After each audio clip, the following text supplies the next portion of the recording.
In this video, I'm going to look at how to include an image correctly in an academic document. I'm going to show you how to tidy up your document with titles, subtitles, and page breaks. And I'm going to show you then how to include a table of contents in your essay. So this is the kind of stuff, apart from the image, the layout and the table of contents are generally done last when you've everything written and you just want to tidy it up and make it just that little bit easier to read. So the first thing we'll do is look at the image. So I've just pasted a pretty generic image in here, and what I'm going to do is I'm going to consider this as a figure from here on in. And figure is the term that you use when you have an image in a document and you also want to refer to it in the text somewhere. So the text is just lorem ipsum text scraped out of a Lipsum website, and I'm going to kind of work in and around the text here. So first thing that you can do is put the cursor under the image and you go up to references, insert caption, and you have here figure 1 because it's the first figure that I'm putting in. So the reason you use this is that if you decide to put in images, more images either before or after, it will automatically order them for you. The first one will always be figure 1 that you encounter, and they're on in, and it will always keep them in order for you. If you did them manually, you would have to go back and change figure 1 to figure 2 if you put in one before it, and so on. So I'm going to just put in figure 1, I'm going to put in colon, meta headquarters,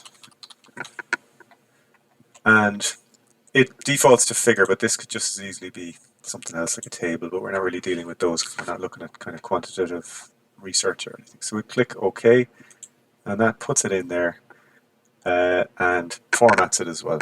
Now you can forget about trying to align your images and things in academic documents such as this. Just keep them on their own. That's fine. I would generally center them though. So that would be how you would generally encounter an image in an academic document. Now let's make reference to that in the text. So as you can see in, and then you just leave your cursor there and you go up to references again and you go to the cross-reference section. Click cross-reference and it brings up some options. So again, it's a figure here, but you might need to scroll down and find figure.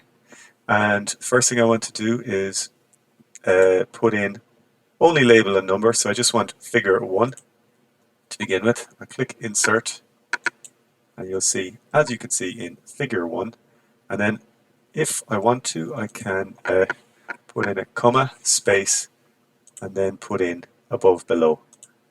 And because it knows that the image is below, it will automatically default to below.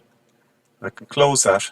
Now, I'm not going to do it now, but if I was to take this image and insert it somewhere else, change my mind, I want figure 1 to be up here, for example, and when I right click on that after the fact and update field, it will then say above. So this is the dynamic way of working with images in essays, and it is much favorable to doing it manually for the reasons I mentioned previously. So this is an image with a caption and a reference to the image in the text that will update whenever I move text and images around. So that's the image.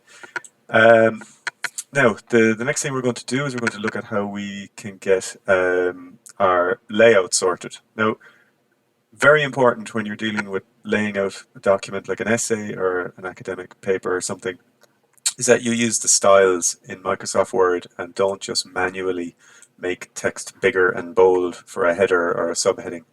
The styles are there not just to make things look good and look correct, they're also important in that they update your navigation panel out here. So if I put in another heading here, for example, and then style that to be heading 2, you'll see it automatically pops in as a sub listing there under abstract. Okay, delete that because an abstract sits on its own. Now, so what can we do? Well, first of all, we can keep our our hierarchy intact by making sure that our sections that we want to have at the top level of a table of contents, similar to what we see here, to be heading 1. And then if we have sub sections of our mini chapters, we would put them in as heading 2, and then they'll come in with a different style. We'll visually know that we're looking at sub content, and then when we do our table of contents, that will be reflected in that as well.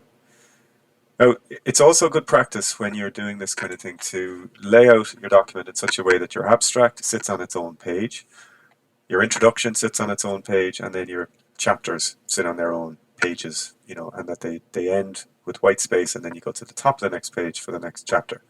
Now that's very straightforward to do. So you just put the cursor where you want the text to drop down onto the next page. You go up to Layout, Breaks, Page. Okay, now we have an abstract with a nice clean page all to itself, and we have an introduction here, and we can do the same then for Instagram and so on.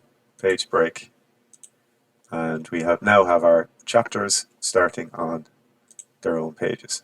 Okay, now I do stress that you should do this last because this is fine. It's very straightforward, as you can see, but sometimes if you go back and you try and edit these, things can kind of get a little bit out of hand. But they're fine if you just do them at the very end.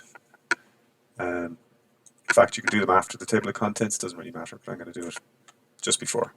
Now, so what I need to do is I need to now create a clean page for my table of contents.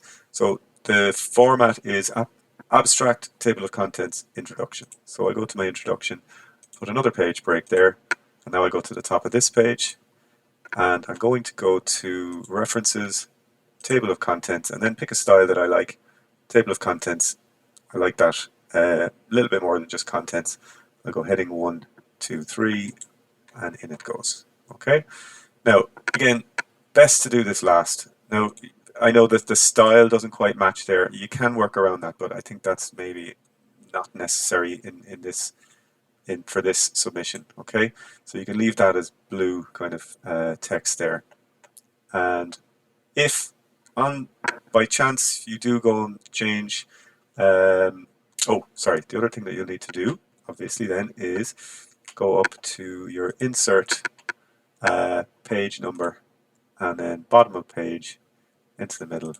Okay, and now you have pages there as well. Okay, just close header and footer, and now we have contents with page numbers. And if I say, okay, I want to go to Instagram page case study, I go down to page 4, and there it is.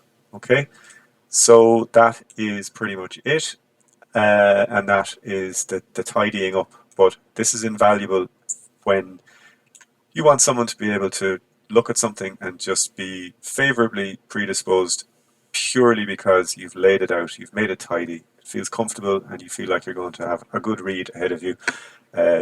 This is the first thing that you need to do. Make sure it's laid out properly. Okay.